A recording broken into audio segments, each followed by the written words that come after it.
Righty-ho. Kia ora, everybody. Pretty wonderful attendance today.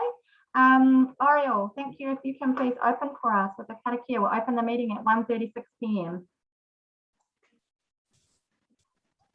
Kia ora ana koutou katoa, kia inoi tātou.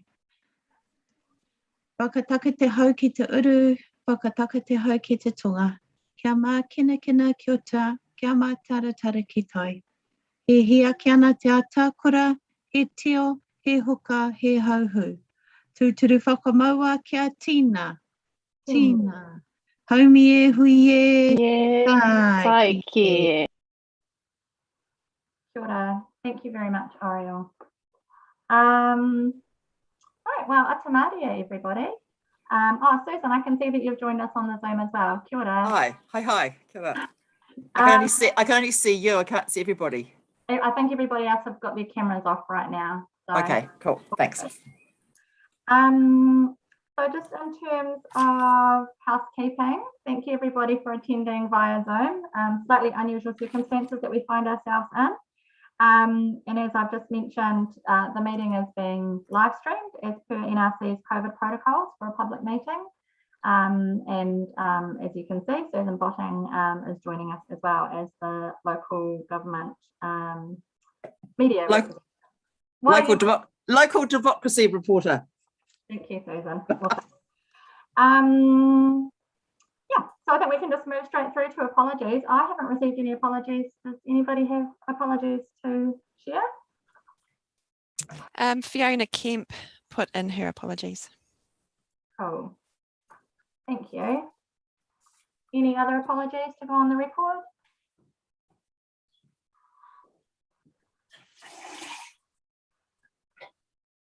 Okay.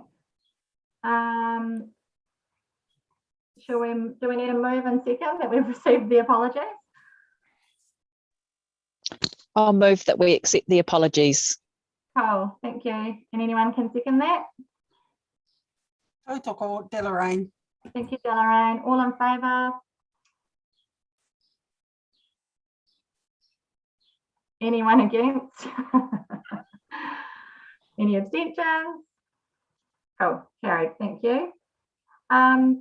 Next item on the agenda is declarations of conflict of interest, but we'll just take those as they present throughout the agenda. So if that arises, please just speak up.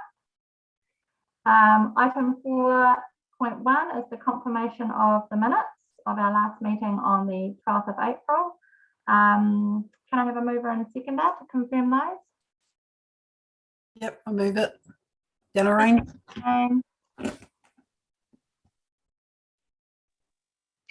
I'm happy to second the minutes. Anna. Thank you, Anna. And all in favour?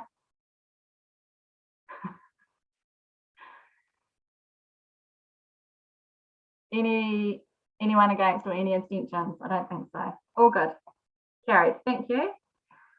Okay, so move through to item 5.1. Which is on page 7 of the agenda, for those of you who are working all on one screen and juggling back and forth. So the first recommendation on page 8 is that we receive the report. Can I please have a mover and seconder for that?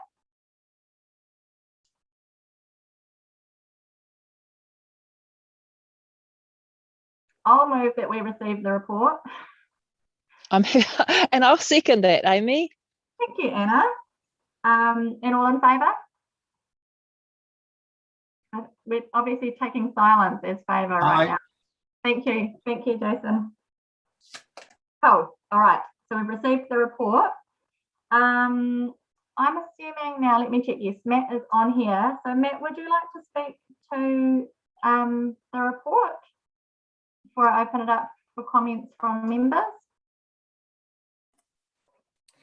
Kia ora, Amy. Kia ora. Kia ora ngā tātou. I can briefly give you an update. I do have a presentation if there's any desire to go through the changes that we've made, but I'm also happy to just take it as on a question by question basis. But I'll give a very brief verbal update on what's happened so far. So staff, after the last workshop, we collated notes from everyone who'd taken notes and collectively re-edited the document that was presented at the workshop on the 9th of August.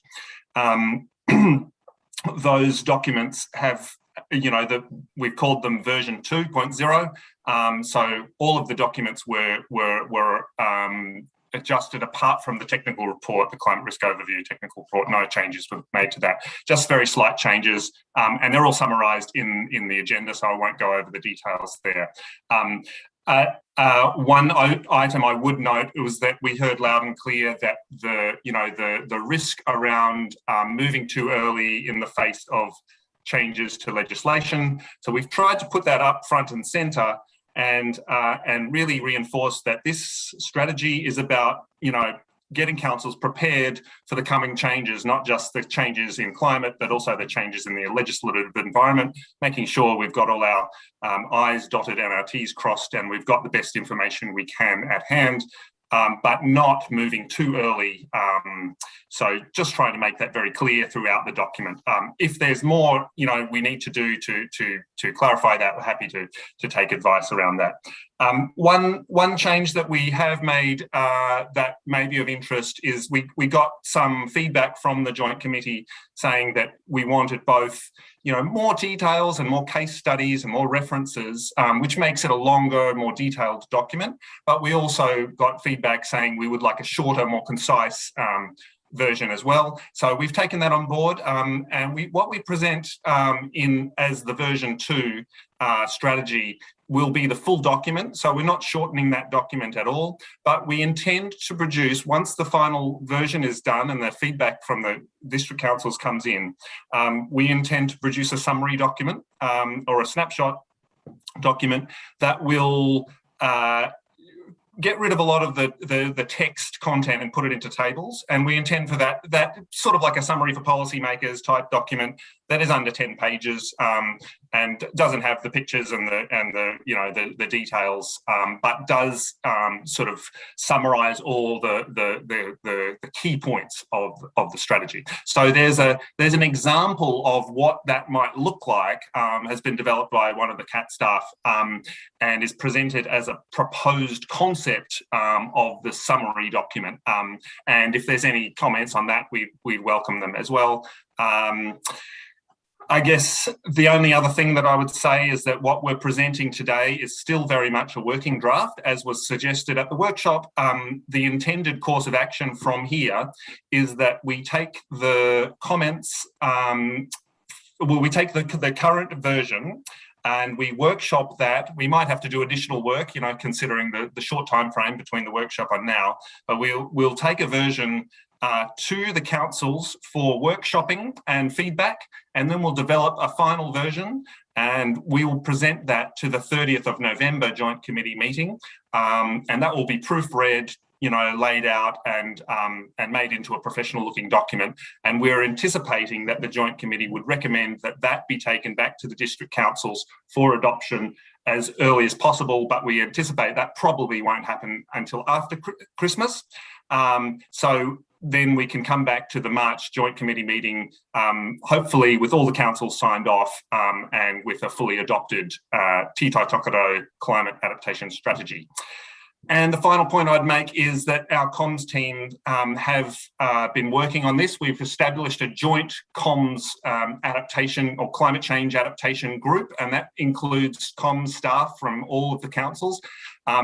We've got a very talented group of people there, and they're very enthusiastically drafting a comms plan. Now, that comms plan will not only be about how do we publicise and communicate the joint strategy that's coming out, but also how do we work together for communications and engagement in an ongoing way regarding the kind of work that all the councils will be doing in engaging with communities, sharing information, and especially when we get into detailed climate change adaptation planning with communities and any other, meaty projects. So how do we do that in a consistent and coordinated way? So they are working on that, and they will present a comms plan with the draft strategy, the final version of the draft strategy at the November Joint Committee meeting.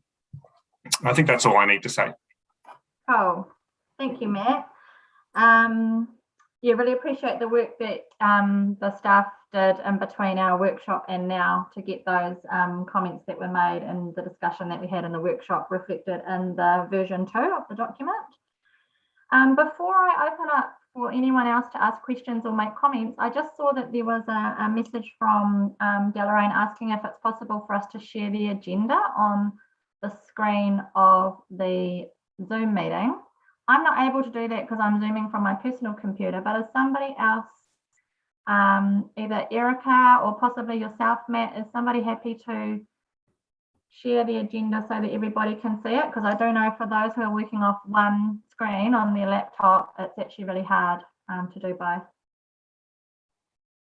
Got a chair, Jono here. It'll just mean that no one will be able to see us. So for the live stream, and Papanui, can you just correct me if I'm wrong here, that what is on the live stream will be the agenda?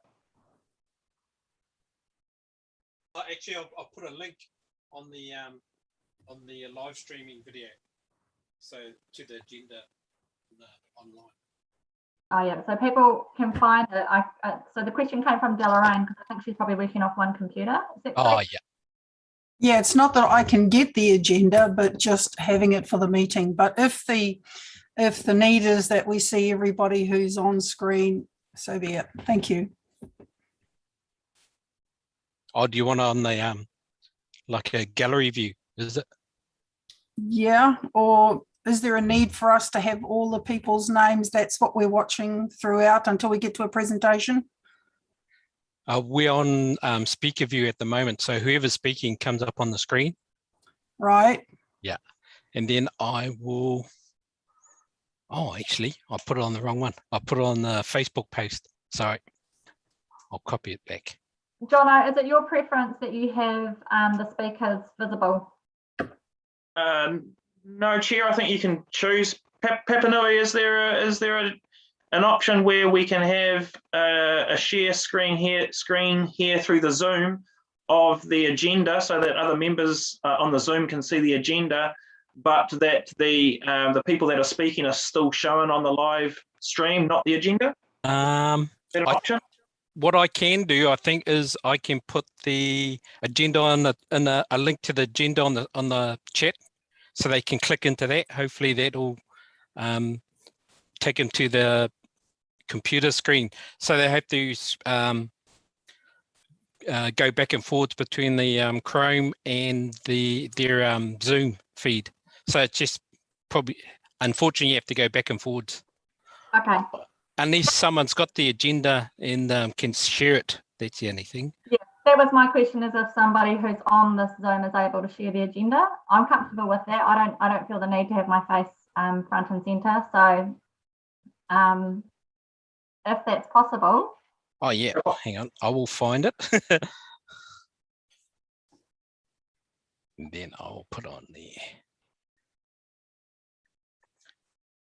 Hang on, I'll get the link.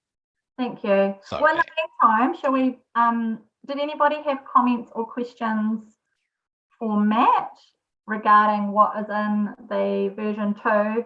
And I guess rather than commenting on version 2, because that's what the individual council workshops will be for, it's more just around the specifics of, sorry, I'm just finding the right page, the recommendation 2, which sets out that from here, we will endorse the attached draft, which is the version 2, which is going to be further developed by staff through workshops with individual councils and tangata whenua representatives, with the final version of the strategy presented to the Joint Committee for endorsement on the 30th of November. So yeah, are there any comments around that or questions of Matt? Kia ora, Kelly. Kia ora, Amy. Thank you, Madam Chair, for the ability to speak, even though I'm not the actual committee member, just the secondment.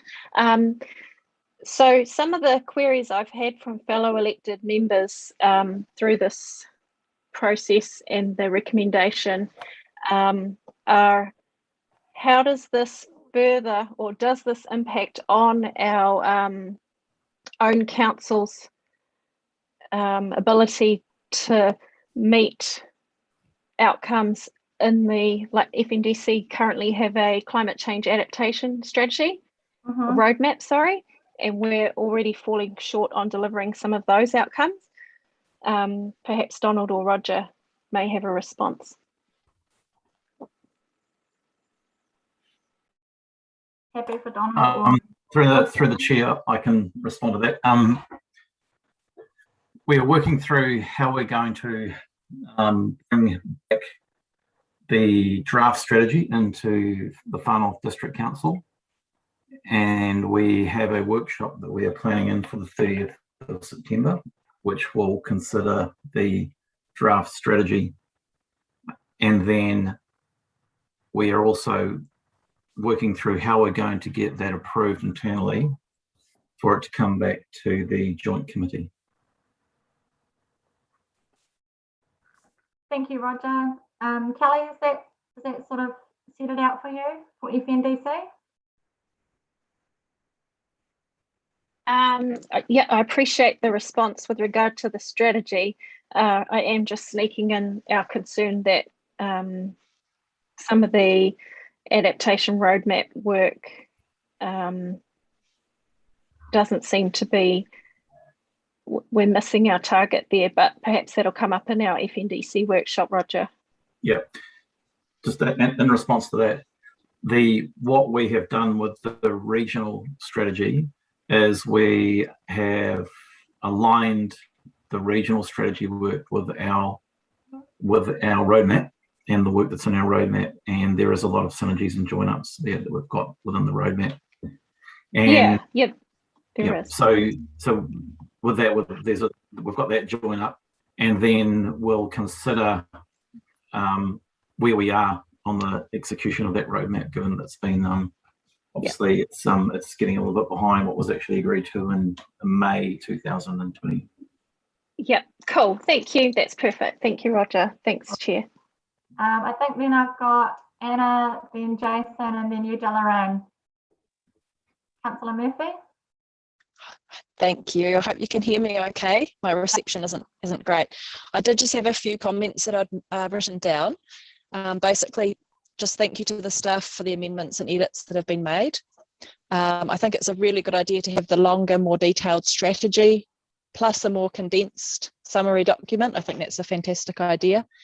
I'm really pleased that we're developing that joint communication strategy, and I look forward to seeing that in November. I think the staff have made a significant number of changes to the draft, and it was really great to see all our feedback incorporated into that. And I'm happy to endorse the recommendation by staff. I think it's a really good idea that we go with the longer process, although I'm really keen to see this adopted. I think it's very important that we bring all our community and our hapu and our councils along with us. So and as you said earlier, it's a working draft, and I look forward to next steps. So thank you. Thank you, Anna. Mayor Smith. Kia ora.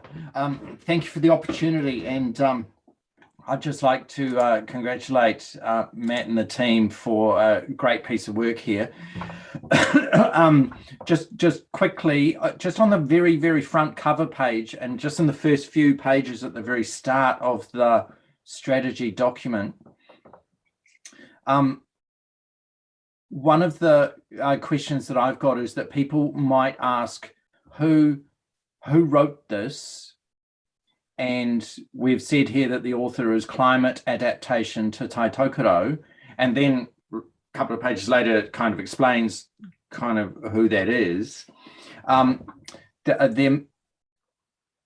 think we need to be very clear with the communications about if you like, how that was developed and what's in a name, if you like. And when I'm saying how that was developed, it's like some of the journey here, and the fact that the nature of the collaborations that are behind this, the fact that everyone's in the waka together and those sorts of notions. Because what I wouldn't want is anyone to go, oh, that's written by a fringe group of activists from somewhere over there, for example.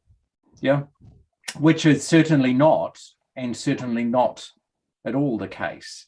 But I'm saying if people aren't aware of climate adaptation to Taitokoro, then they might instantly ask questions. So I just got a question for you. Are there going to be logos of the councils, at least here, and then saying, and iwi and hapu are here as well?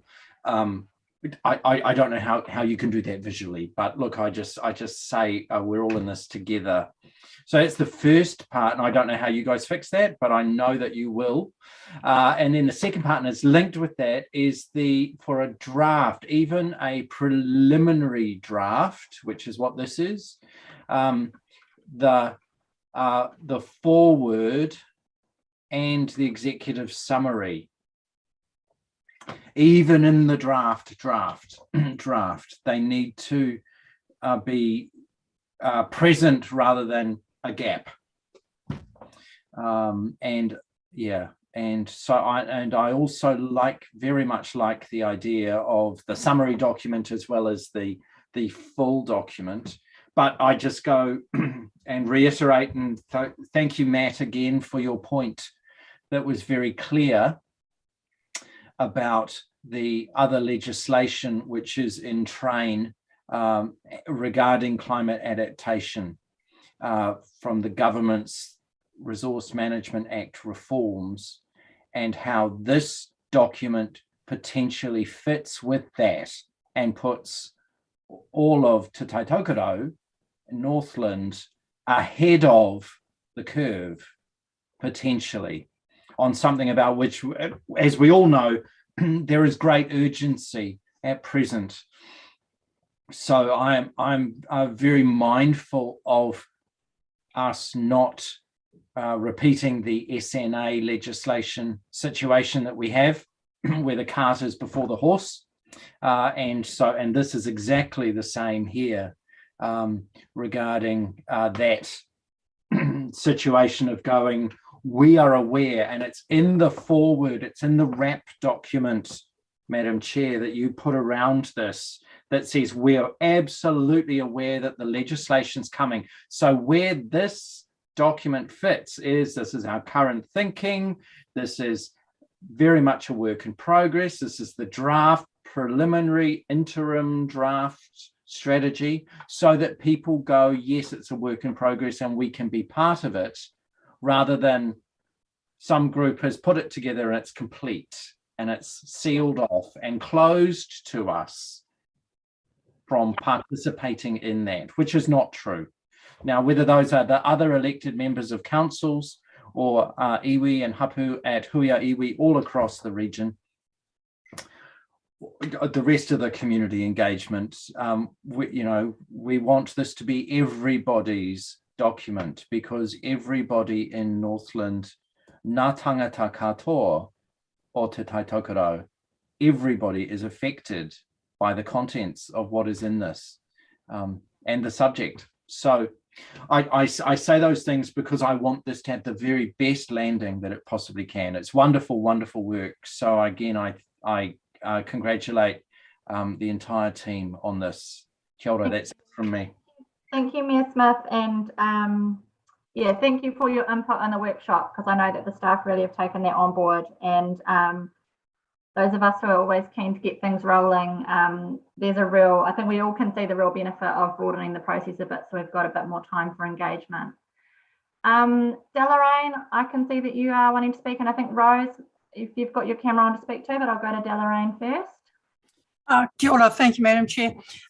Yes, I just want to add further to the comms and engagement work, congratulate the team on the good work that's been done to date, but recognising that this has been done by a great engine within councils, and that as tangata whenua, we don't have a similar engine, and yet we want to be engaged in the development, not just in the receiving and making comment on the strategy after it's been developed. So I have been a part of the working group for some time, but more and more I think now we need to press and have very clear strategies for engagement with our tangata whenua from marae, hapu, and iwi through Aotearoa, as Mayor Smith has just spoken about, so that we do have full engagement.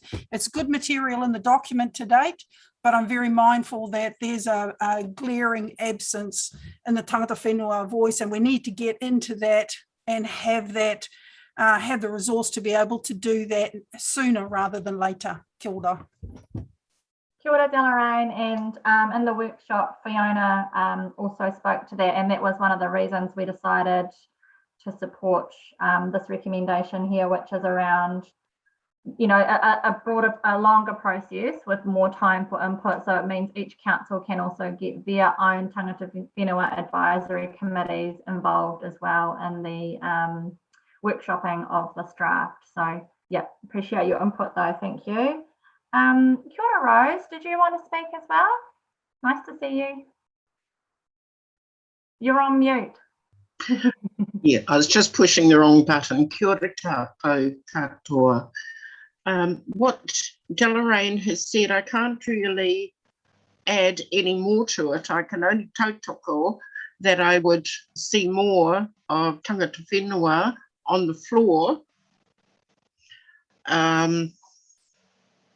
Yes, in particular the hapu, because it is hapu that live in the area and have a lot of the background and a lot of the forward visions.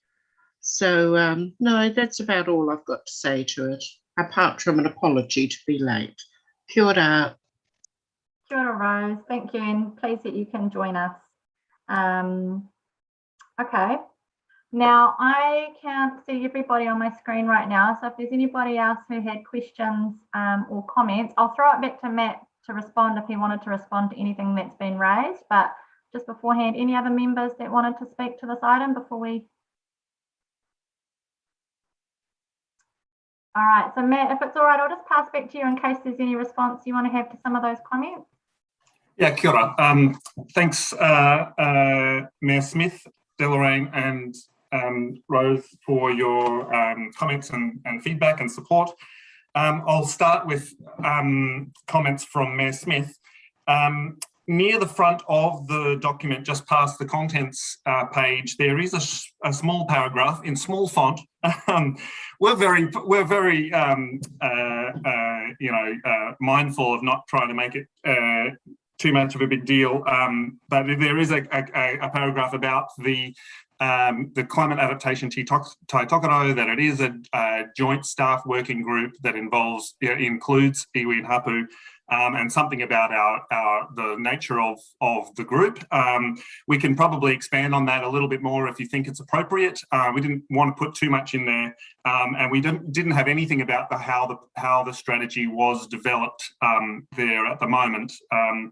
So we can definitely add a little bit more content there if you think it's important. And I do agree that we do need to make it clear that this is a document that's been developed through a specific process or a focused process by councils, not something that has been developed by activists. And there is a group, a community group with a similar name. So we should spell that out loud and clear. We will definitely have logos on the front of the document, on the title. So that should be fairly clear. Regarding the foreword and the executive summary, first of all, the foreword, we haven't even approached the chair or the deputy chair specifically for those, so that's remiss of us. I'm sorry, we probably should get that underway. And regarding the executive summary, I guess we were anticipating that there'd be some changes in the content or the structure of the document following feedback from the workshop. And that's why we didn't draft a full executive summary, which is really a synopsis of the whole document. But we can definitely do that before we take it to the councils. I don't think it'd be a lot of work, and given that unless there's any major changes suggested today, we can probably summarise the existing document and put it into an executive summary. And we're imagining that will be a 2-pager, really just pulling everything together. And absolutely, we will bring in that message loud and clear about the need that this strategy is intending to be the groundwork to prepare ourselves for those, when the RMA reform comes through, we'll be well prepared. I guess one comment I would say, there was, Mayor Smith, you mentioned having interim or preliminary in the title of the strategy. It'll be good to get some clarity from the Joint Committee as the exact title of the strategy. I think that at the last meeting, it was decided that interim would not be part of the title, but I'd appreciate if we could get some real clarity in the minutes for that. And perhaps if it's mentioned in the body of the document, just to make sure that we're all on the same page there.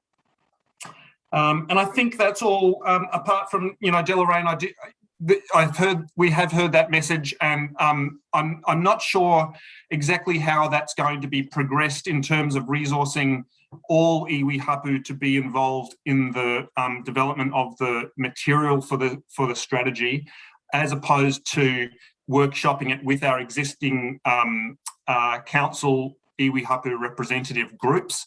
I think I'd need to check in with that on, with the relevant people. But we have heard your, request for additional resourcing, and we do, and just speaking from NRC's perspective, we do have some budget available going forward for the hapu focused adaptation work. So that would be looking at, trying to progress that a bit more. But yeah, we'll have to just check in with the individual councils about how we're going to go about the resourcing of hapu for the next phase of workshopping the document.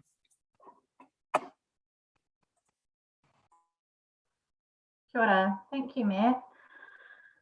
So based on that, I guess I need to get some feedback about whether or not we would put interim in the title. Is now the right time to do that? I know, Mayor Smith, that David Clendon would like to speak. You can speak, Councillor Clendon. And maybe you can start the conversation after you've made your comments about whether or not you think it needs interim in the title. Sure, yeah, sorry, I've been a bit slow. I've had some technology challenges here today. Just a general comment about the document. I think it is going to be a document we want to put out widely for consultation, to get people's feedback. And for that reason, I think we need to be as much as we possibly can, to have it written in plain English. It's not bad, but there is still some jargon in it. And I know that's always a challenge for specialists, but I think we do need to write for the audience. Few examples, at one point it talks about proactively responding. Another point it talks about proactively anticipating, preemptively planning. I'm not sure what that means, and I suspect a lot of people won't.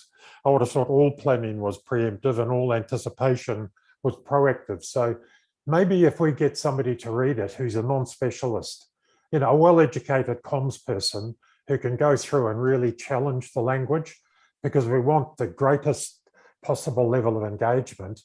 And I do think it is still very much it's a document written not for specialists, but certainly for people with a significant prior knowledge, perhaps.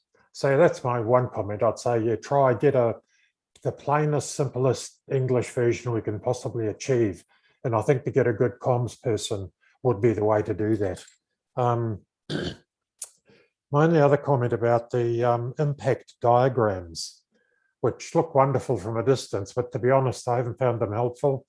I printed them at A4 and they're illegible. On a laptop screen, you need to zoom them to about 160% in order to be able to read the text, at which point you lose the whole kind of context of the thing. So they probably look fine printed at A3, but given not many people are going to get print copies of this, I think we need to maybe rethink how that information is going to be presented. Because frankly, I haven't found them useful simply because they're not, I can't get a way to read them which is legible and helpful to me anyway. I think that's just my technology. As I say, I'm using a 14-inch laptop. A lot of my colleagues, other councillors use iPads, and I think the problem would be exacerbated. So if we want them to engage with this content, I think we need to think hard about the medium we use, I guess. In terms of interim, well, it is as long as it's clear this is a draft strategy, it's not signed off until it's draft until all councils have accepted it, endorsed it, and then we'll have a final document. Yeah, sorry, I hope that's helpful. Yeah, that's fine. I think Mayor Smith was hoping, well, was interested in the final version also being an interim report, and that was in the light of the legislative change context that we are currently in. I might just, I'm open to either it having interim or not interim. So if people can give me an indication if they feel strongly one way or the other now by turning on your microphone and speaking. Quite hard to do via Zoom. Just sorry for the avoidance of doubt, where I'm at on this is that I wouldn't want this document to go out and anyone to say, look, it's finished. So if you turn up at a huia iwi and say, here's this document, and lay it down on the table, everyone goes, what? It's already done. Where's our place in this to be part of the creation of this? That's why I'm sensitive about the language. So one of the things that I've talked about here is just, you know, maybe the output is, here is a strategy that we're developing. Maybe this document is a consultation document. Maybe this document is an engagement document. Yeah. Yeah. I just that, is it right to say, here's the draft strategy that's so close to the final, like most council docs, that's our council process, yeah? Where the draft is so close to the final and then you just go, boop, and then it's across the line. I'm really mindful of managing the expectations of the community around this. Yeah. Kia ora, Mayor Smith. Jono, do you just want to respond? So, yeah, sorry, and there was something else anyway, but I'll come back to that. Yeah. Sorry, I'll be keen to hear Jono's, yeah, just around whether or not it's a different type of document or how we might name it to satisfy, which I think is a really valid point, Mayor Smith, and I appreciate it. So yeah, Jono, if you can give us your thoughts. Kia ora koutou, Chair. I'm just reflecting on a similar conversation that we had at the workshop the other week, and the discussion was around, is this a climate adaptation strategy for Taitokerau, or is this a climate adaptation strategy to try and align and coordinate council's activities around adaptation? And the discussion was that it's the latter. It was around trying to coordinate and organise and align our collective council activities in the adaptation space to support communities. That being the case, we hadn't gone out and done a big, broad tangata whenua community engagement around the development of the adaptation strategy. What's been proposed at the moment is not that we go out and, hold a round of hui with tangata whenua and public consultation round on the strategy, but rather that we go back to our councils and back to our, in NRC's case, go back to TMAC, WDC, probably go to Huinga and get feedback on the strategy. However, it was proposed that the strategy is adopted as a line in the sand of where we are at the moment. The fact that there's a lot of moving pieces in this space, I think is really important and relevant to consider and reflect. But I think we should be adopting the strategy, not as a draft, but get to a point where we're comfortable as councils to adopt it as a strategy that we can revisit. And if there's the need for further reflection of the fact that it's a very changeable environment, whether it's a change in the title that's required to reflect that, then kapai. However, I think it's really important that councils collectively get to the position to be able to adopt a strategy so that we are all in the same waka, paddling in the same direction, which is really what this strategy was trying to achieve. Kia ora. Thank you, Jono. That for me indicates that we stick with the draft that we're running while we do our workshops, and then when we come back together, we look to give it a title which reflects the fact that it is actually being endorsed and does become our shared strategy. But I mean, the beauty of this conversation is we can each have subsequent conversations within our councils, supported by the staff team that have been working on this. So it's not the end of the conversation, but I think I'm comfortable to move with the recommendation that's sitting there, recommendation 2 on the agenda. Did you want to say something further, Jono, before I? No, all good.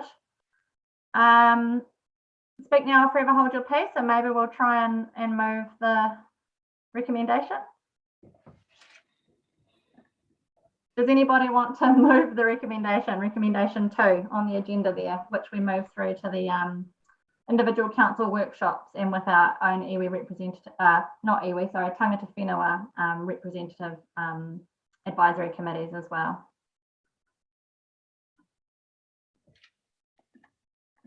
I think Councillor Murphy, you indicated that you would be happy to move. Yeah, I was just going to make a comment actually, and Jono kind of said the same thing that I was thinking, which was just going over that conversation that we had at the workshop on the 9th, which was that conversation around who is the strategy for? Is it for?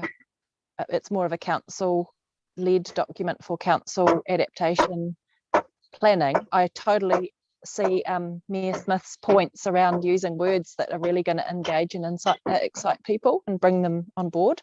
But I think at this stage, I agree with what you said. I'm happy to just use the wording that's in the recommendation to get it to that next stage.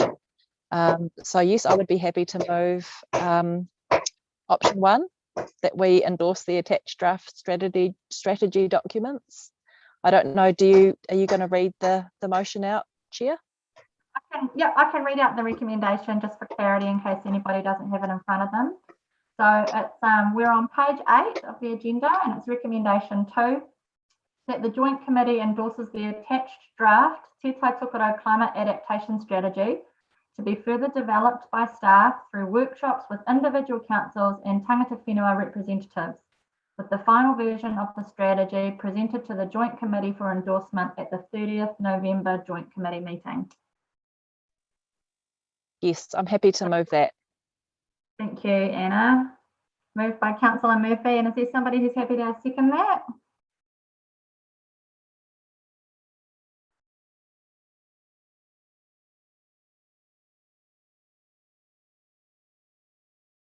Am I allowed to second it? I'll second it. Kapai Chair, you can second it. Thank you. I'll second it. And oh, Kelly. Yeah, if David Clendon's, oh no, he's there, but maybe he's having comms issues. But you've seconded it, it's all good. I'll second it. And then, yeah, all in favour? Chair, maybe ask them to put their hands up just so you can get it clear on Zoom. Yeah, that's a good idea. If you can show me either with your screen on and your hand up, or press the hand up button, just so we can make sure we got good numbers all in favour. Thank you. Ms Smith, Councillor Clendon, Councillor Murphy, Councillor Stratford. Delarraine, was there a hand up from you? Yep, kia ora. Rose Tana, all good. All right, thank you. All righty. Okay, so that's carried in a strange way. I'm just going to move through quite a few pages until the next item. Sorry, I'm just going to scroll through my agenda. What page is the next item on? Can anyone tell me? 87. Thank you.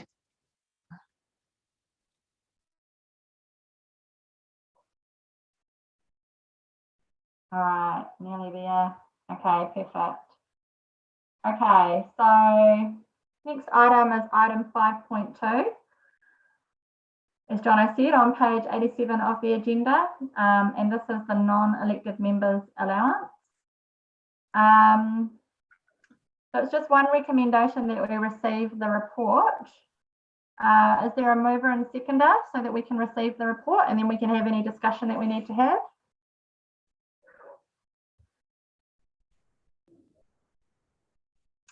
Thank you, Delarraine. Delarraine will move. Is anyone else happy to second that? Rose. Thank you, Rose. Kia ora.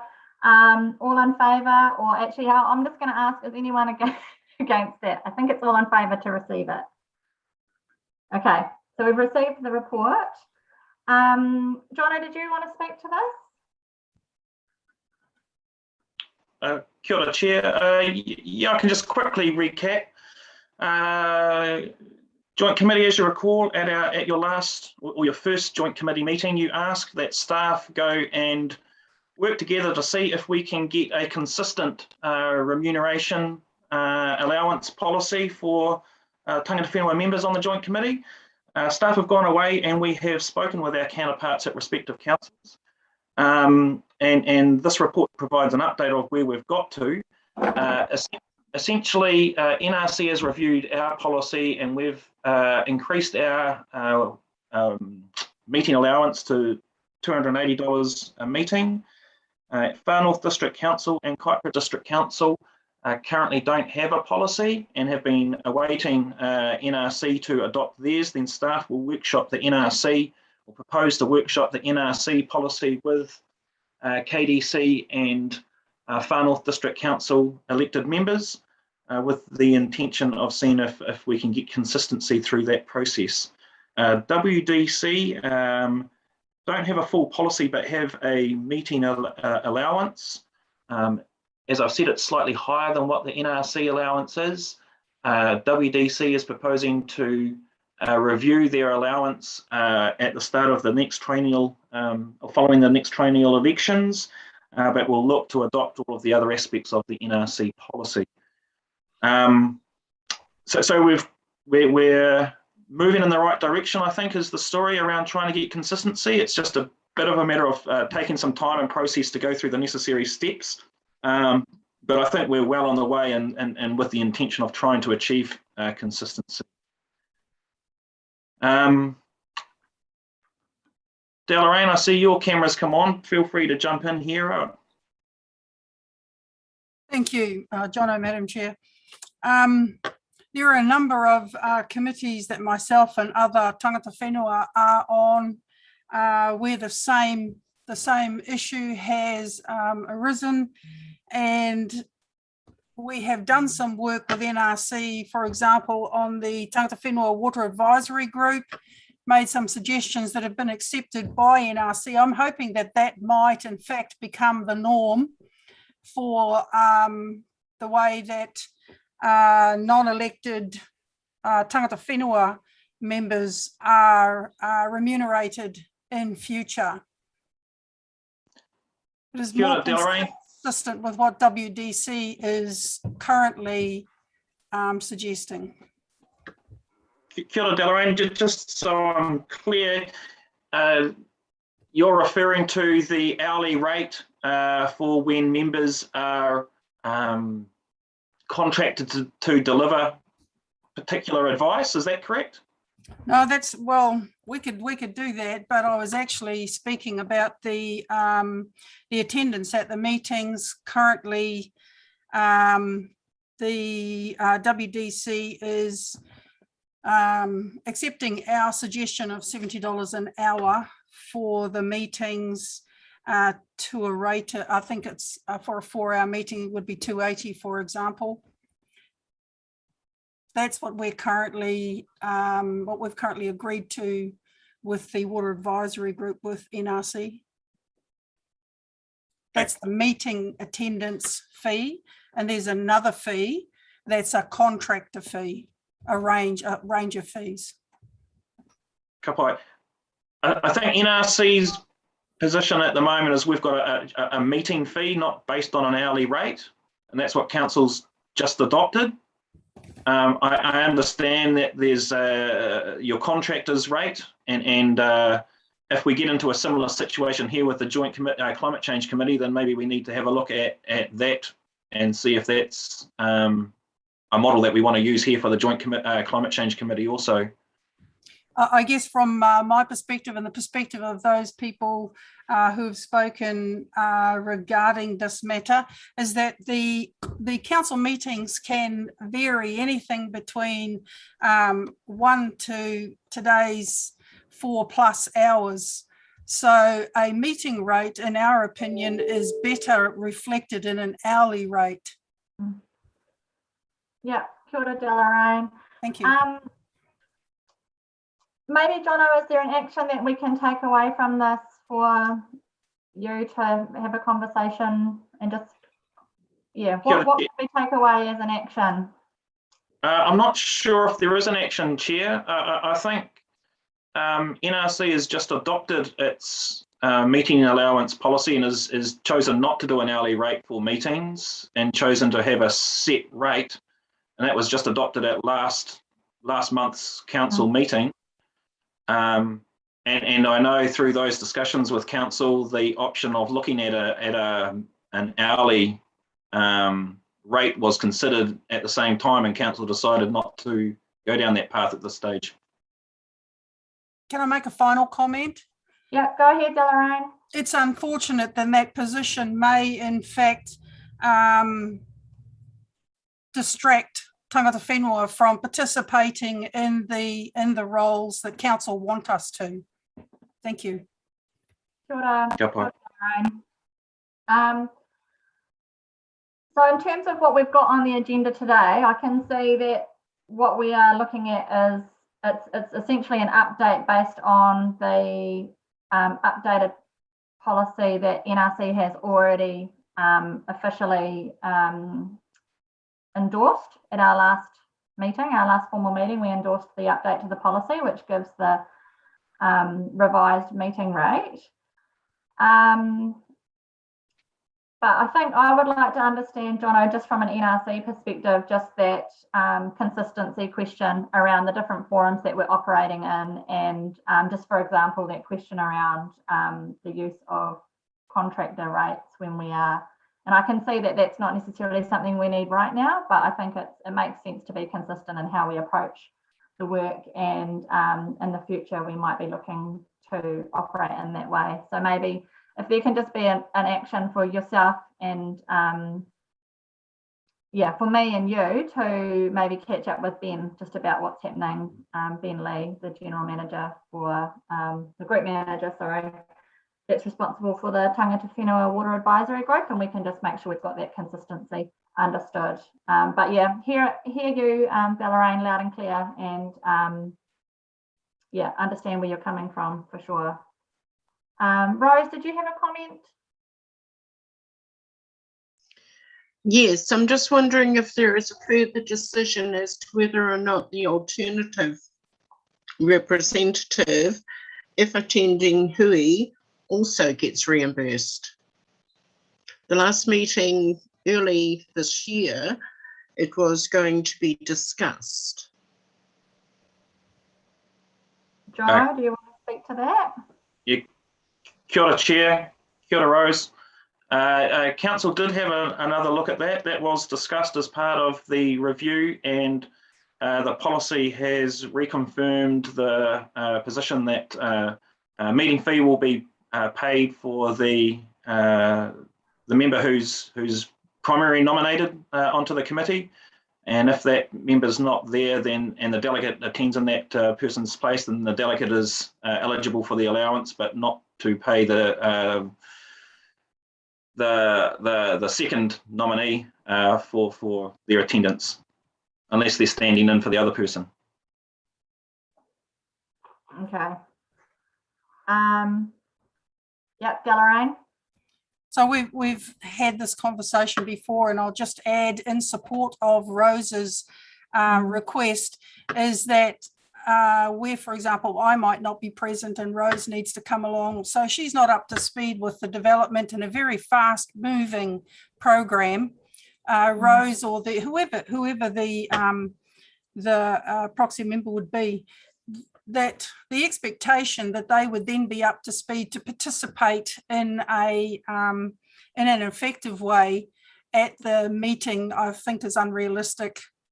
So for that reason, I support Rose that the proxy member should be paid as well, so that they can attend and be paid for their time and participation. Kia ora. Kia ora. Kia ora, Chair, just as a suggestion, so Council has just adopted its revised policy at last month's meeting. Chair, if you chose to, you could take this feedback back to your councillors again through a workshop and test it again. No promises here being made, but other than we're receiving strong feedback here on the policy, and we could provide that feedback back to Council again just to reiterate and share these views that are being expressed here. Yeah, I'll be really keen to do that. And this is a kōrero that we have in many forums, and yeah, as council, we are very mindful of the pressure that our tangata whenua non-elected members are under to participate in not only the forums that we have established, but there's a whole lot of other places that they're being asked to participate, and how that participation and input is valued is really important, like you say, to ensure that we get meaningful ongoing presence. So yep, I'll be really happy to do that, Jono, and yep. Happy if you just put that down as an action against my name to facilitate back to a council workshop. Okay, cool. Thank you, Erica. If you can just record that as an action for us. Yeah, it's definitely an ongoing conversation. Yep, Mayor Smith. Kia ora. I hear very clearly these comments, and it's extremely difficult. I'm aware that I missed the April meeting. I was not able to attend it. I'm sorry. I'd just like to remind everyone on this call that all the elected members and all the staff and our tangata whenua representatives, if you like, all get remunerated at totally different levels across the region. The councillors in Kaipara District Council get paid a fraction, less than half of what the Whangarei District councillors get paid, and that's for all of the elected members of Kaipara. So it let alone the regional council. So there are very different meeting fees or hourly rates, if you like, for different elected members, depending on which council they are from and who they represent. So it's very complicated to work through these matters because of these levels. So I absolutely hear Deloraine and I hear and Rose hear your comments here. It's highly complex. It's not just one council here. with one council set of costs that you're talking about. Okay, so I just share that for what it's worth. So I go, Jono, good luck. Yeah, with sorting through this, because it is highly complicated. Yeah, and the issues of paying proxies and so on, because if you like, they need to be worked through at each council level. Yeah.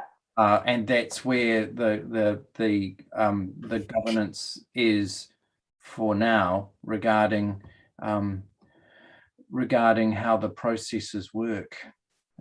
It's far from perfect. 4 different councils, 4 different systems. You know. Yeah. Thank you, Mayor Smith. Delarraine, looked like you had another comment to make. Yeah, just one last comment is that with the increasing demand and desire by tangata whenua to participate in what the new future is going to be, this is something that councils are all going to have to get your heads around, how we get good quality contribution from tangata whenua and recognise the value of that. I mean, NRC's current non-elected members policy refers to social good. I suppose that must mean that non-elected members must take a bit of a hit for the social good contribution for any remuneration. I find that personally offensive. But I think this is something councils are going to have to get your head around so that we can actually get on and do the work instead of spend a lot of time in working on a reasonable remuneration. Thank you. Yeah. Kia ora, Delarraine, and kia ora, Mayor Smith.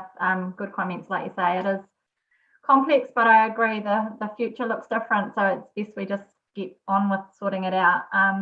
Councillor Murphy? Thank you. Yeah, I tautoko what Delarraine raised, and we had some good conversation about it at our first committee meeting. I was just having a look in the minutes actually to see how we had reflected that.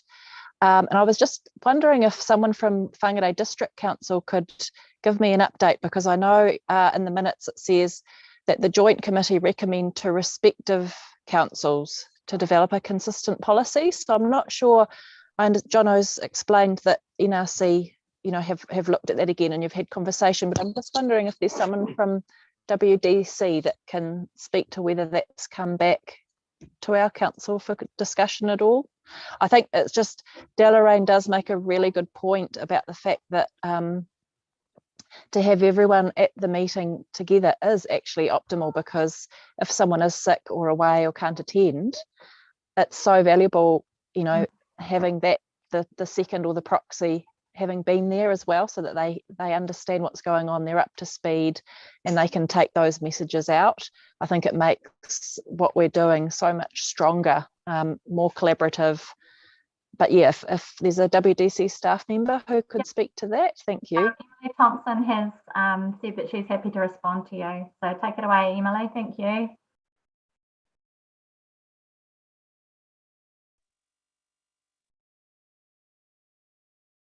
We can't hear you, Emily. You don't appear to be on mute, but you've got no sound.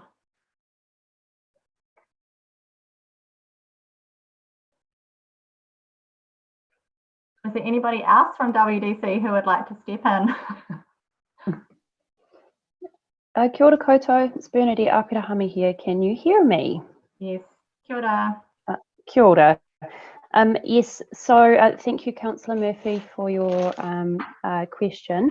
So WDC, as Jono said, currently doesn't have a policy for a non-elected member remuneration, and we hadn't planned to review our policy, though that's a potential in the new council traineum when we look at reviewing all of our committee and working parties.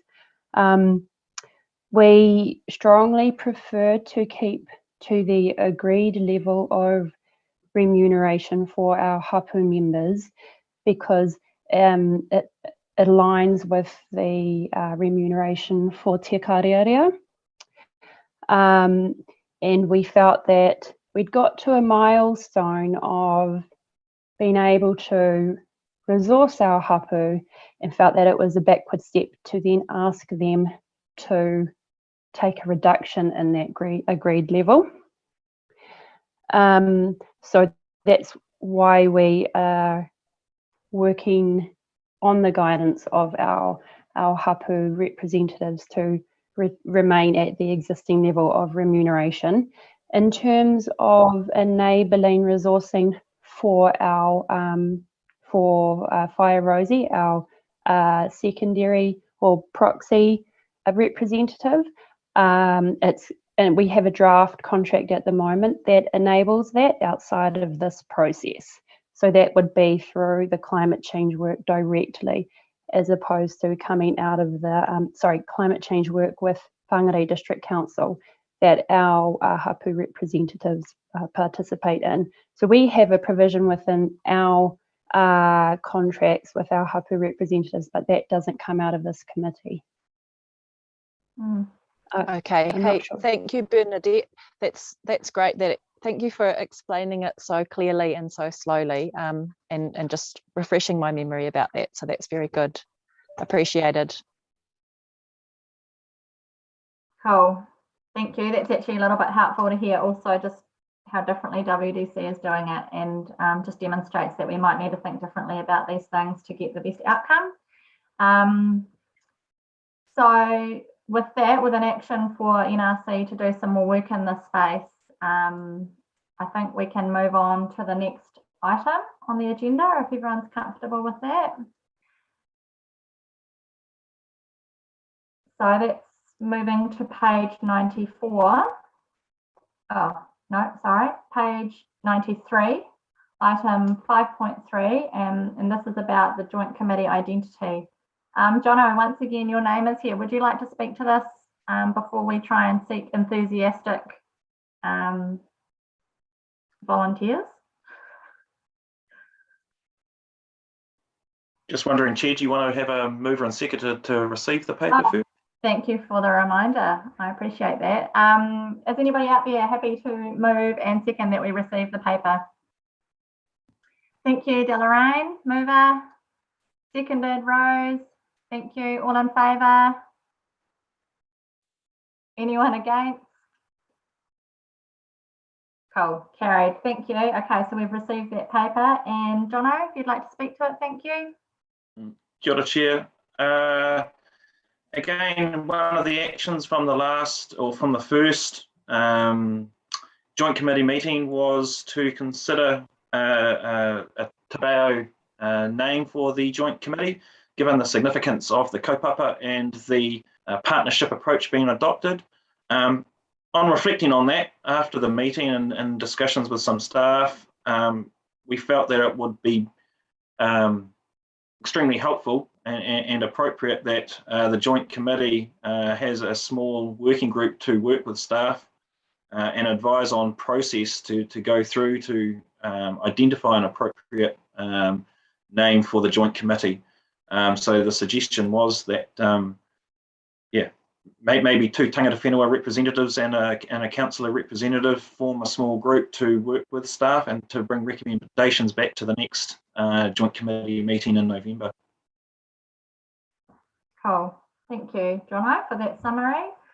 So I guess it's a lovely opportunity for people to volunteer to support this piece of work, which could help us have a cohesive identity and something that we all feel proud of, because right now the name is a bit of a mouthful.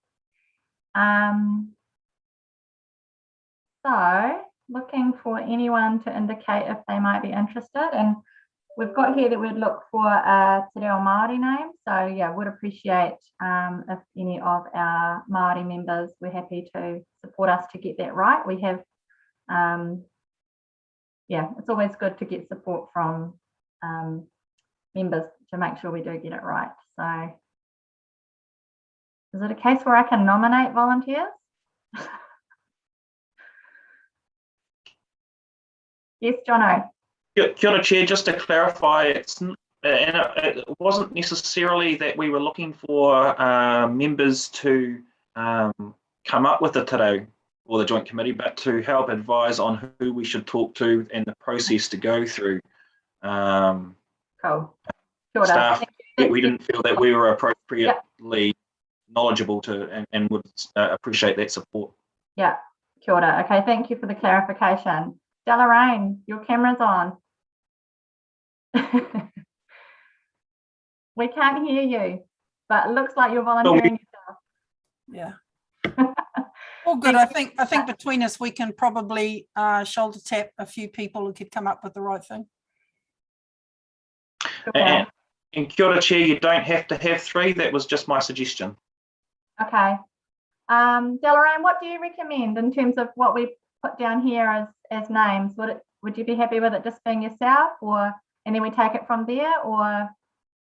Yeah, I see Bernadette's there. Maybe we'll start there with a couple of us. Rose. Yep. Okay.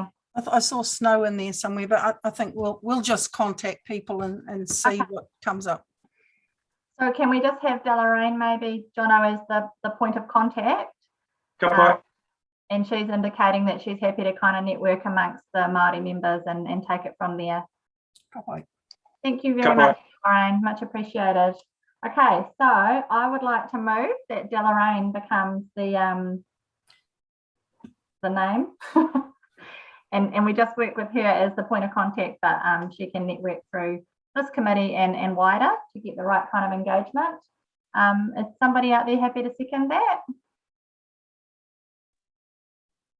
Oh, thank you. Councillor Murphy is seconding that. Awesome. All in favour? Aye. Kia ora. Anybody against? I think we can say that that's carried. Awesome. Thank you very much, Deloraine. So that takes us through to the last item, item 5.4, which is on page 94. I'm going to take this as read. It's quite a meaty update.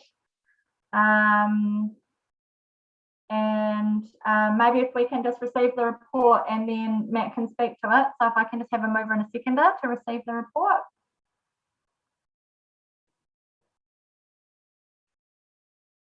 I'll move. And if somebody can just second.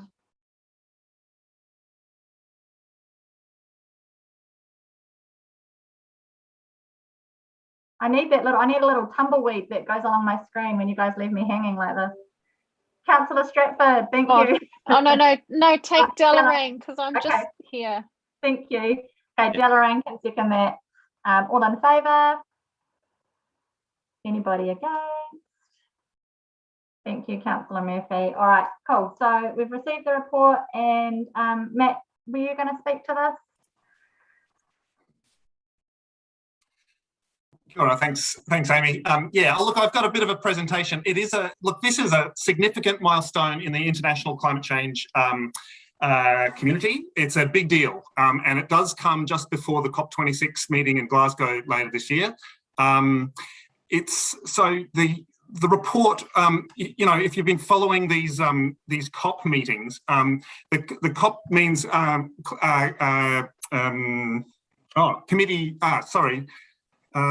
Convention of Parties, I think. Sorry, which is comes out of the Rio summit that occurred in 1992 when the UN said, well, we really need to start doing something on climate change. Developed the UNFCCC, which is the United Nations Framework Convention on Climate Change. And as part of that, they developed an independent intergovernmental panel climate change, which is a consortium of scientists and scientific advisors that develop the scientific, they collate all of the scientific data and reports and knowledge on the state of the climate. state of adaptation and state of emissions reductions across the planet. And they do these reports every, it's under 10 years, but generally it's 6 to 7 years. So the last one was released in 2013, 2014. There are 3 working groups as part of the IPCC. Working Group 1 has just released their 6th report, so Assessment Report 6, AR6. There's 3 working groups. The first is the physical science, so that is really the climate scientists, and there's literally thousands of scientists who develop these reports, and they tend to be relatively conservative documents in that all of the scientists need to agree that the data that they're using is legitimate, and it's all excessively peer reviewed in this case. And on top of that, the governments, which are signatories to the UNFCCC, also have to sign off on each of these reports. So they do tend to be fairly conservative, so they're not going out there saying outrageous things, and in some ways it's reflected in the nature of the report, in that they have very specific language around risk, around uncertainty and certainty, scientific uncertainty. They have definitions about all of that. Every single word is debated. So to hear the kind of the content that's contained in this report should really strike alarm bells into all of us who think about the future. It's saying some very strong language. The UN Secretary General Antonio Guterres called this a code red for humanity, and it's really signalling some very striking statements in it. So I think it's for all of us, it's our responsibility to read it and really get the understanding that this is not something that's been sort of drummed up like has been suggested in the past. It is a significant issue for humanity to deal with. So what I'll do is I've got a little presentation. I'm going to go through it fairly quickly, but I will just take any questions at the end. If you've got questions about specifics that I can, I'm not a climate scientist, so but I do understand it, but I'll answer to the best of my ability. So I'll just go ahead and share my screen now.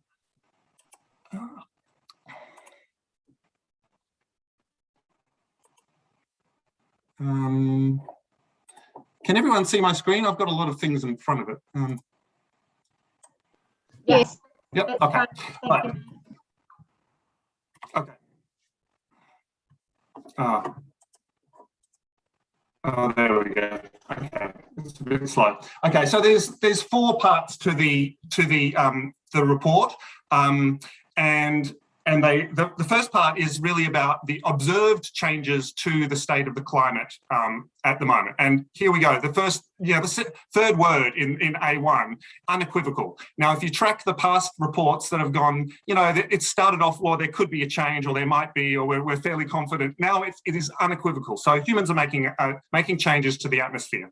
Now, these are affecting many parts of the climate system, and those impacts are having impacts directly on weather, and so we're seeing observed changes in weather events across the planet. There's a new science called attribution science, which is able to track the degree to which climate change has an impact on these extreme events, and this includes knowledge into paleoclimates, through things like ice cores and analysis of pollen and that kind of thing, and it really is showing that that the humanity's impacts through the addition of greenhouse gases are having a significant impact, and that with a doubling of the CO2 concentration, we can expect to see a 3-degree temperature rise. So they've basically narrowed the uncertainty range now, saying that that's much more the case. If you look at this graph here, and forgive me, I am going to show a few graphs again. The 2 graphs, the one on the left is showing the paleoclimate. That's roughly 2,000 years past, both through reconstructed data, and that's from all sorts of, analysis of ice cores and sediment and that kind of thing, and then the observed data from temperature records around the planet. You can really see there is a significant increase in the last 200 years or so. And you can see the modelling that's shown. So the black line on the right is the observed temperature, and the two others are simulated temperatures. So one is simulated using models to say the red one shows you the simulations that comes out of models where we do include greenhouse gases, and the other one is the simulations that we do without greenhouse gases. So essentially, they're just saying, we're very, very confident that this is due to the addition of greenhouse gases into the atmosphere. This chart shows the kind of temperature increase on average surface temperature, surface air temperature, relative to pre-industrial time. So on the left, the grey bar shows, the current observed temperature. They're quite certain that it's just over 1 degree. I think it's 1.07 degrees. And then the other two graphs show the combinations of the different contributions to that warming. So the middle graph is showing that there's some human drivers that are reducing the warming and others that are increasing the warming. And you can see on the right-hand side that there are sort of all the different gases and different types of, aerosols that are in the atmosphere that we have, that humankind has emitted, doing different things to the warming. And I guess of note for New Zealand is the strong role that methane is playing in the contributions to recent warming.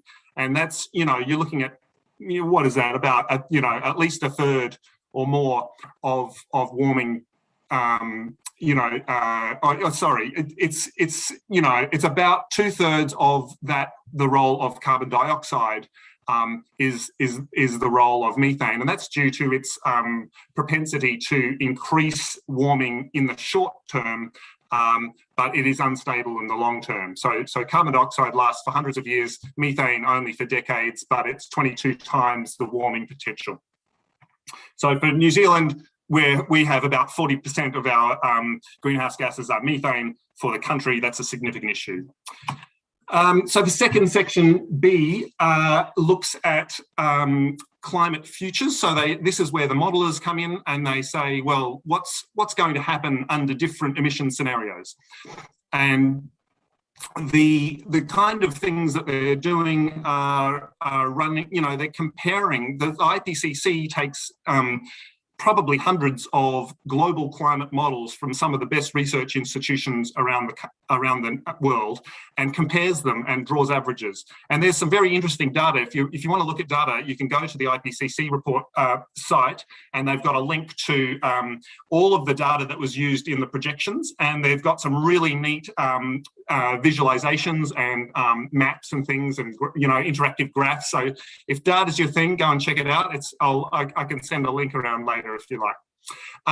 Essentially, they're showing that the more CO2 emissions that we put out, the higher the warming. It's a direct correlation, and as a result of warming, you get direct correlations with impacts. It's nothing new here in this report, but it's just the science has become much more. It's reduced the uncertainty, and there's much more data available now. So this is showing that they use these 5 different, they call them scenarios. If you will recall in the AR5, the last report, they use these things called RCP, representative concentration pathways. So these are socioeconomic pathways. They're fairly similar. The number at the end of them, so you see SSP 5, 8.5. 8.5 is the degree of warming, and so it's interesting. 8.5 watts per square meter. That's actually how much warming you get per square meter on the face of the planet, whereas 1.9 at the bottom is a lot less. You'll notice that the blue lines at the bottom, go down pretty quickly.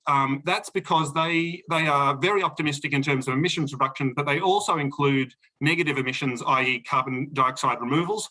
And so some of those technologies are unproven, but they model them anyway. You can see on the right-hand side of that graph the different ways that the scenarios relate to different greenhouse gases and aerosols, and the one on the left is carbon dioxide. Now, if we put it into context with what's actually happening with greenhouse gas emissions, you can see that greenhouse gas emissions are going up at a remarkable rate. Now, I will say that I wouldn't be a very good scientist if I left it like this, because the scales on the graphs are not the same, so it's making it look a lot worse than it is. So what I've done is a quick and dirty version, which shows you the current rate of yearly annual global greenhouse gas emissions on the vertical axis and time on the horizontal axis. So they are definitely climbing over time, and the scenarios are either showing that it's going to decrease very quickly or peak somewhere around 2050, or actually keep going up and then come down later. So they're really trying to illustrate a big range of scenarios, and with a few more scenarios at the lower end, so that we can start getting a better understanding of what's required to pull emissions down and what might actually happen in terms of global warming. This illustrates the kind, for each of those scenarios, what kind of warming are we going to look at, are we going to be facing under those different scenarios. Now, if you look at the far right, this is the absolute worst case.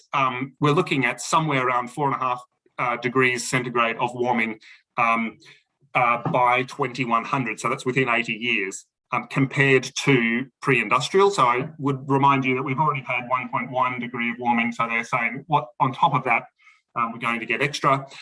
Whereas the most optimistic scenario is saying, well, we might be able to keep it under 1.5 if we go strong and hard early, we bend the curve down, and we do negative emissions as well.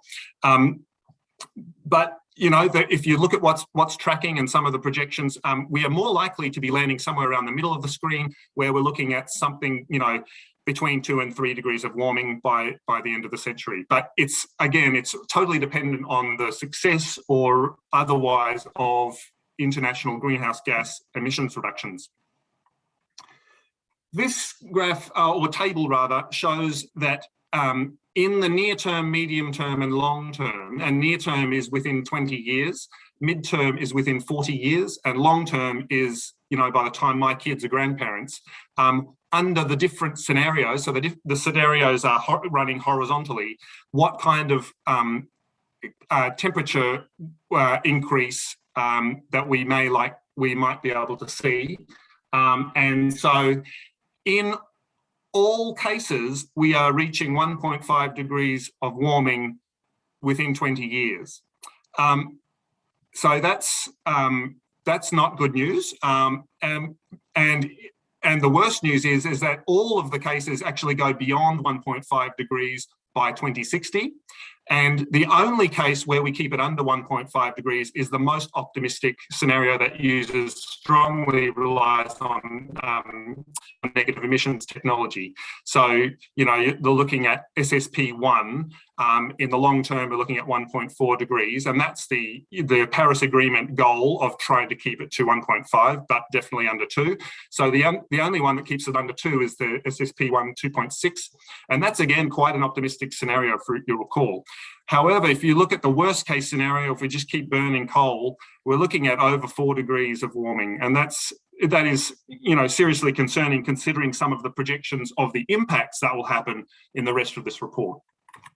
And here you go. This is some visual indication of warming. So the top 2 maps, if you look at the left-hand top map, or the centre top map rather, that map shows observed change due to 1 degree of warming, and that's that's the mapping that people have done using temperature gauges around the whole planet. So we've tracked this, and then they've got the simulation of what the models say is the difference over the same time period. So that you can see that there's a lot of correlation there. The left-hand, the observed warming shows a bit of cooling south of Greenland, and that's probably due to the melting ice. But otherwise they're very similar. And then the simulations down the bottom, the different degrees of warming, so 1.5, 2 degrees and 4 degrees. And you can see that the warming over land, and in particular in the far north around the Arctic, is severe.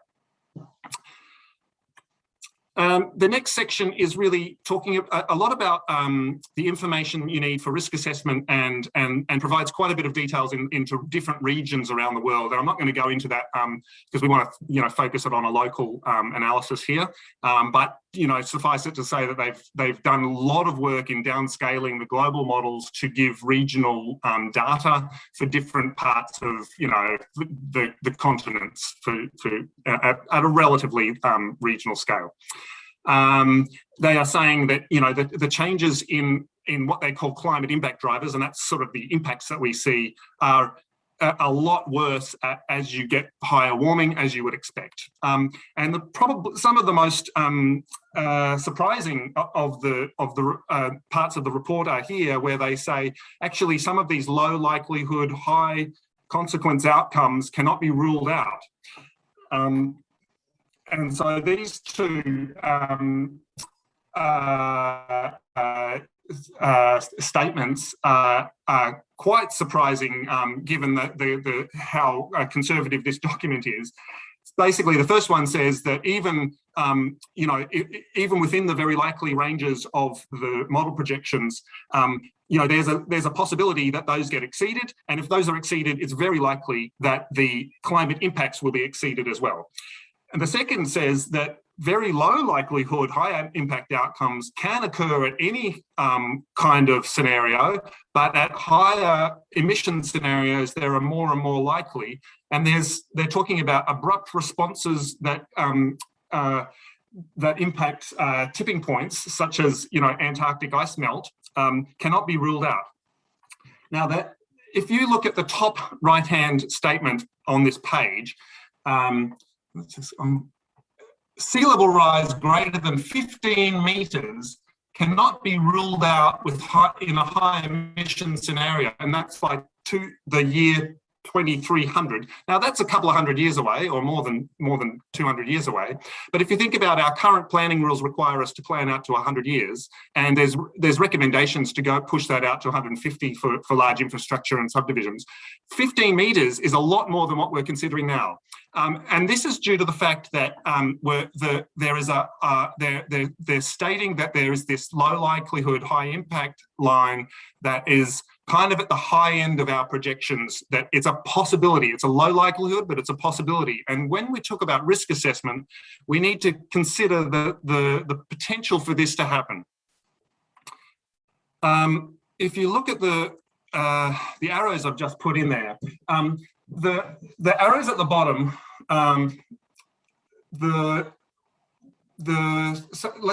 look at the bottom arrow here. Now, this is where our current projection for sea level rise is under the new NRC mapping. At 2080, we're saying there will be 0.6 of a metre of sea level rise. Now, that was, when we mapped that was at the 8.5, RCP 8.5 scenario. And what we're seeing now is that it's becoming much more likely, given the new projections, that we are going to see 0.6 metres. So it's not seeming so much like an extreme scenario now. It's more seeming like a likely scenario, because it's the middle 4.5 scenario is looking like 0.6 of a metre. In addition, the graph doesn't go out to 2130, but this is where we say potentially 1.5. Our actual, the 100-year event for the coastal flood 2 level is 1.2. But if we look at 1.5, now we mapped 1.5 metres of sea level rise as a rapid sea level rise scenario at the year 2130 to be used for major infrastructure and subdivision as a very precautionary approach. Now, if you look at now, the precautionary approach has been pushed forward, and if you look at 1.5 metres under this low likelihood, high impact storyline, that's pushing it forward to 2090. So this is quite a significant increase in the likelihood that we may see the 1.5 meters of sea level rise. And if you look at what our mapping shows, and this is pi here, you know, the difference between 1.2 meters and 1.5 meters in a coastal flood event has significant impacts on this community, which is it's a real hub of economic activity in the north, for one example. So I wanted to highlight the changes there, that there are changes in the projections around some of the climate impacts that includes sea level rise, and it makes the scenarios that NRC have mapped not that it makes them less relevant, but it makes it like makes them more likely to occur. So NRC is still confident. The thing that will happen from here is that the Ministry for Environment will publish new coastal guidance for local government, including, using the levels used in the AR6 report. And in time, NRC will update the maps, probably not going to be for a few years or several years yet.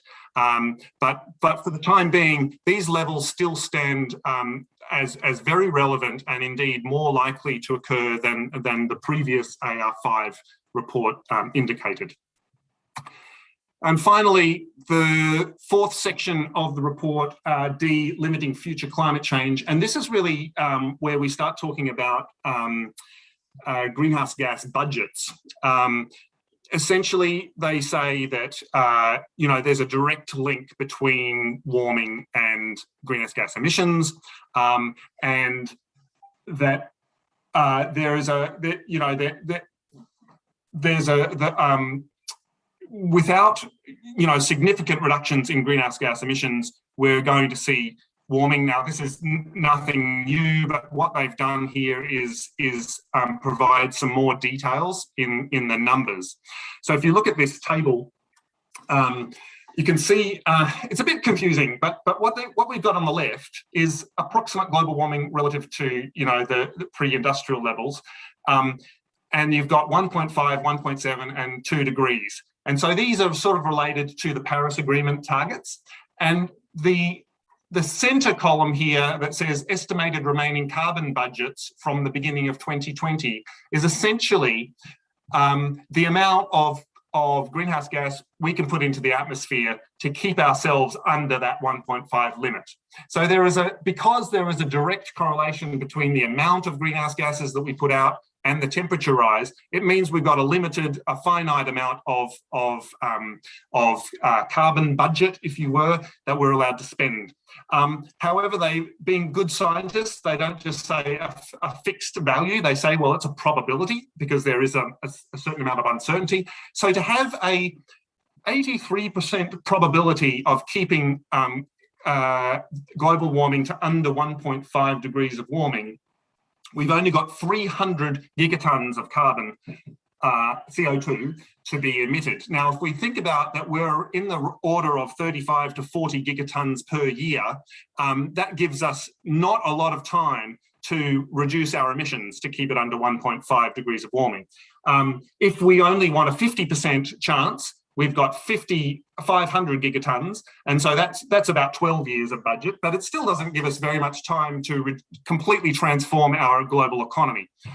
If we were to keep it under 2 degrees, which gives us a bit more time, even so, we've only got 900 gigatons to keep it under 83% probability, which I guess would be around 20 years if we assume it's going to be 45 gigatons per year. So this is the basis of those graphs that we saw before, that, is really saying that, if we continue to bend the curve and reduce our emissions, we may be able to keep the warming under 1.5, 1.7 or 2, but we have a very limited time frame within which we will able to do that. And I guess if you then read between the lines of the report, it says, well, if you go above 2 degrees, you're going to see significant impacts in terms of climate impact drivers and the resulting impact on physical climate and weather systems, and then on human society and the natural environment. So that's the that's the presentation I've done. Let me just get out of here if I can. Here we go. Great. So I'm happy to take any questions if anyone has any questions. I hope there wasn't too many graphs for you non-scientists out there, but yeah, any questions and I'll do my best to answer them. Thank you, Matt. Appreciate that. Anyone who's got a question, please just flick your camera on, or I think I can see everybody on my screen all at once.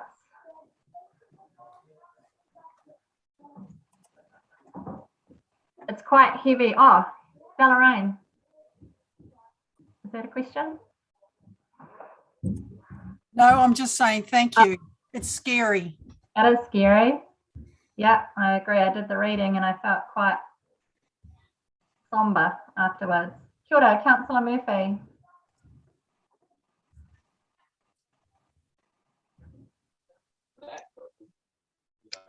Yeah, I just wanted to say thank you to Matt for sharing that report, and hopefully there are, you know, councillors from our 4 councils tuning in today. Maybe they haven't got anything else to do. They're at home and they've actually zoomed in and they've watched our meeting, because that was a very valuable presentation. And I think the thing is that, yeah, I mean, we have to stay positive. We all have to play our part. And when we look at our action, when we look at our adaptation strategy, and that's when we're going to those building capacity objectives, which is so important. At our council, when we went through that long-term plan process, we're trying to build in some really good climate reduction goals, but at the same time, you know, when we look at transportation, it's about enabling people to make that modal shift. And we all know we need to do more, but until those, so when we look at the priority actions 37, 38, 39, 40, 41, 42, you know, once that kind of carbon budgeting and explanation of how much carbon our council activities are either contributing or helping the situation, we're not going to be where we need to be. So, you know, we're moving in the right direction by getting this adaptation strategy in place. It's another step in the right direction, and we can't get there quick enough, really. And I suppose what I've learned in my time on council is that we have to be, and this is something I learned from Bernadette actually a few years ago, council, we have to be enablers. You know, we can't make decisions for people. They're the ones who are going to decide whether to walk or bike or catch a bus or hop in their car, etc. They're the ones who, they're the consumers. They make decisions about what they're buying and what they're not buying, and what they do about their waste and waste minimisation, etc., etc. But councils have a really important part to play in enabling people to make good choices. So, yeah, thank you, Matt. And I guess we're all just going to be in that space where we're waiting to see how what government will come back with. And like Mayor Jason keeps saying, well, this is an interim space, because hopefully government will be coming back with some really strong direction for local councils about how, you know, how we can step up. We've got some fantastic staff. I can't speak highly enough about our Whangarei District Council staff who are working in our climate change space. We really need governance to get on board, so that when we're sitting in chambers making decisions, we're taking the latest scientific data into account. Thank you.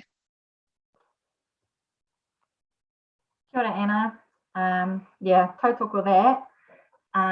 Appreciate your contribution there. And I think for myself, you know, I'm very aware that this particular committee has an adaptation focus, and that's really important work that we as local government are responsible for, absolutely. And, you know, I'm really pleased with where we're heading with it all, but fundamentally, the importance and relevance of mitigation to the overall kaupapa of our resilience to the climate, the changing climate, and how we can get the best outcome in the long term for not only New Zealand, but the whole world, Northland, and then New Zealand, and then the whole world. And yeah, very, very much agree with the concept that we are here to empower our communities and show leadership that enables them to make good decisions and see the path forward, because it can be quite hard, especially when you get such intense information which can paint quite a scary picture for the future. It's just really important that we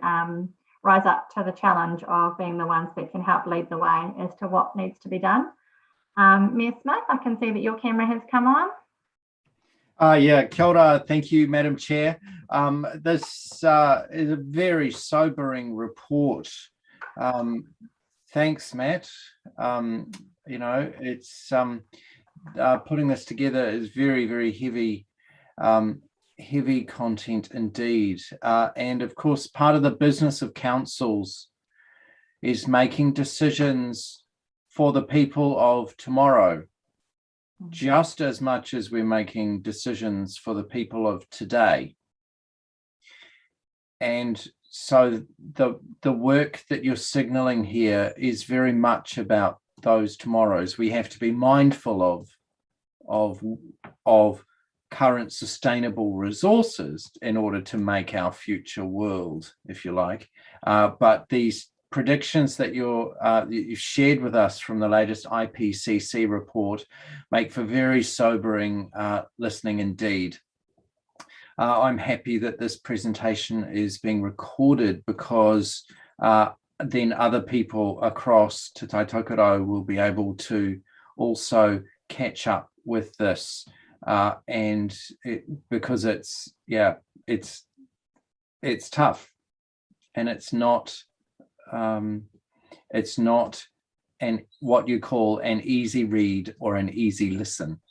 So thank you, Matt, for your report here, and for sharing this with us. And by the time we get to having our New Zealand government actually having worked out what they're going to do regarding climate adaptation, I guess the story will be even clearer from international sources, and that will help us here in the north to get even clearer about the actions that we need to undertake for our adaptation in this beautiful place. Kia ora.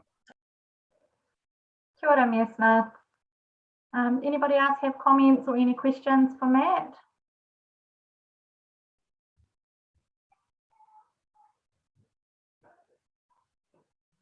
Okay, thank you very much, Matt. Yeah, really appreciate the work you did to break it down for us and you know, present it in the agenda for us to read, and then also the presentation. I know some people don't like the graphs, but there's not many other ways that you can share that kind of information. So really good, really useful. Thank you. If there are no other items, I think I'm ready to close the meeting. Is there anything else that anyone wants to raise before I give a closing karakia? I see that Oriel has left, so I will, unless somebody else wants to volunteer, I'm happy to step in and give us a closing karakia. Sorry, Amy, Matt here. Just there, I don't know whether you wanted to discuss the action sheet or is that do you want a verbal update on the actions? Or is that something that we note informally, or how do you, how do you want to deal with I don't mind. Is Jono there? Jono, is that something we should do in the formal meeting? I'm happy to do it now. For sure. Kia ora, Chair. Our intentions had been to put the action tracker up on the screen when we were receiving the draft minutes. However, we missed that being on Zoom, so aroha mai. Happy to do it now if you guys would like to, or it was circulated via email and it could just be taken as read, whatever the committee would prefer. Yeah, I mean, I've read it and I was comfortable. I didn't think there was anything on there that needed special attention from myself. But much of it, I think we've discussed already today, Chair. Like the identity for the committee, the remuneration type stuff. But in your hands. Yeah, Councillor Murphy. Thank you. Yeah, I was just going to say I also read the action sheet And I don't think there was anything on there that we haven't discussed today. So I'm happy to take it as read. Cool. Yep, I'm comfortable with that. It's just a few items, and I think most of them we've traversed through the agenda, so that's fine. Thank you though, Matt and Jono, for that offer. So if there's nothing else, I will close with a karakia, but just give anyone a moment to raise anything.